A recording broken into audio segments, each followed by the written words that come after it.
Hello and welcome to Ramesh kitchen. இன்றைக்கி நம்ம செய்ய போகிற டிஷ்ஷு முட்டை கறிங்க.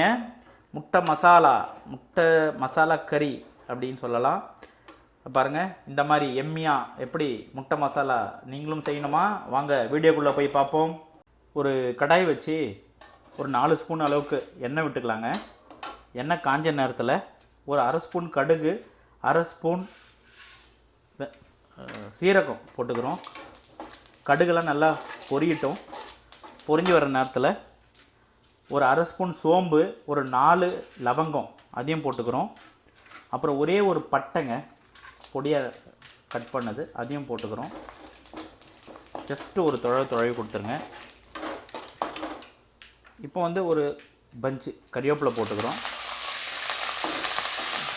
கறிவேப்பிலை பொரிஞ்ச உடனே 2 வெங்காயம் பொடியாக நறுக்குண்டு, பெரிய வெங்காயம் தான் 1 போதும், மீடியம் சைஸ்னால் 2, அதையும் போட்டு கொஞ்சம் ஸ்டார்ட் பண்ணிக்கிறோம். இது கூடவே என்ன பண்ணுறோம், 2 ஸ்பூன் அளவுக்கு இஞ்சி பூண்டு பேஸ்ட்டு அதை போட்டுக்கிறோம். ஒரு 3 பச்சை மிளகா நீட்டாக அரிஞ்சதுங்க, அதையும் போட்டுக்கிறோம். நல்லா மிக்ஸ் பண்ணி கொடுத்துருங்க. இது வதங்கி வர நேரத்தில் ஒரு ஸ்பூன் அளவுக்கு உப்பு போட்டுக்கலாம். உப்பு கடைசியாக தேவைக்கேற்ற மாதிரி அட்ஜஸ்ட் பண்ணிக்கலாம். இப்போ வெங்காயம் கூட போட்டால் சீக்கிரம் வதங்கிடுங்க. 2வது வெங்காயம்லாம் நல்லா உப்பு உரைக்கும். இப்போ நம்ம லைட்டாக மசாலா ஆட் பண்ணிக்கலாம்.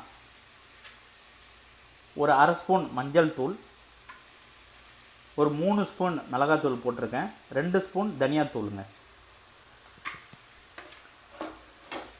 இதை ஒரு தடவை நல்லா மிக்ஸ் பண்ணிவிட்டு இது கூடவே இது பண்ணிக்கலாம்.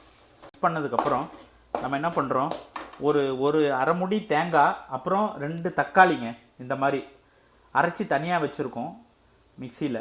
ஸோ இது அப்படியே இதில் கலந்துப்போம். கொஞ்சம் தண்ணி ஊற்றி இதை நல்லா மிக்ஸ் பண்ணிவிடுவோம். எக் கறிக்கு இந்த மாதிரி தேங்காய் போட்டு பண்ணால் அது ஒரு டிஃப்ரெண்ட்டான டேஸ்ட்டு, நல்ல குவான்டிட்டியும் கிடைக்கும், ஒரு டிஃப்ரெண்ட்டாக இருக்குங்க. ட்ரை பண்ணி பார்க்கலாம். கொஞ்சமாக தண்ணி ஆட் பண்ணிக்கலாம். உங்களுக்கு எந்த அளவுக்கு திக்காக வேணும், தண்ணியாக வேணும், அதுக்கேற்ற மாதிரி ஆட் பண்ணிக்கோங்க. இந்த ஸ்டேஜில் உப்பு கூட பார்த்துக்கோங்க, காரமும் பார்த்து அட்ஜஸ்ட் பண்ணிக்கோங்க. நமக்கு ஏற்ற மாதிரி பண்ணுறது தான். நம்ம கரம் மசாலா போடல, ஏன் அப்படின்னா நம்ம முன்னாடியே அந்த பட்டை லவங்கம் போட்டதுனால கரம் மசாலா இதில் போட வேண்டிய அவசியம் இல்லை. உப்பு கரெல்லாம் பார்த்து அட்ஜஸ்ட் பண்ணியாச்சுங்க. நமக்கு கன்சிஸ்டன்சி இந்த அளவுக்கு போதும்னு சொல்லிட்டு தண்ணியும் அதுக்கேற்ற மாதிரி அட்ஜஸ்ட் பண்ணிட்டோம். இப்போ ஒரு 10 மினிட்ஸ் நல்லா இது மீடியம் ஃப்ளேம்லேயே இருக்கட்டும், ஃப்ளேம் அதிகம் வேண்டாம். 10 மினிட்ஸ் நல்லா இது கொதித்து வரும்போது முட்டையை போடுறோம். இதுக்கிடையே என்ன பண்ணுறோன்னா, நமக்கு தேவைக்கேற்ற மாதிரி நான் ஒரு 6 முட்டை இங்கே பாருங்கள் வேக வச்சு எடுத்து வச்சுருக்கேன். இதை லைட்டாக ஃபுல்லாக கட் பண்ணக்கூடாது, லைட்டாக அங்கங்கே கிழிச்ச மாதிரி கோடு போட்டுக்கலாம். ஸோ முட்டை நமக்கு மஞ்சக்கரு வெளியில் வராது, இந்த மசாலாலாம் உள்ளே இறங்கி பார்க்குறதுக்கும் நல்லா இருக்குங்க. இது தனியாக இப்போ ரெடி பண்ணி வச்சுக்கலாம். நமக்கு ஒரு 10 மினிட்ஸ் ஆயிடுச்சுங்க. நல்லா கொதிக்குது பாருங்கள். கொஞ்சம் தண்ணியும் வதங்கி சுண்டி வந்திருக்கு.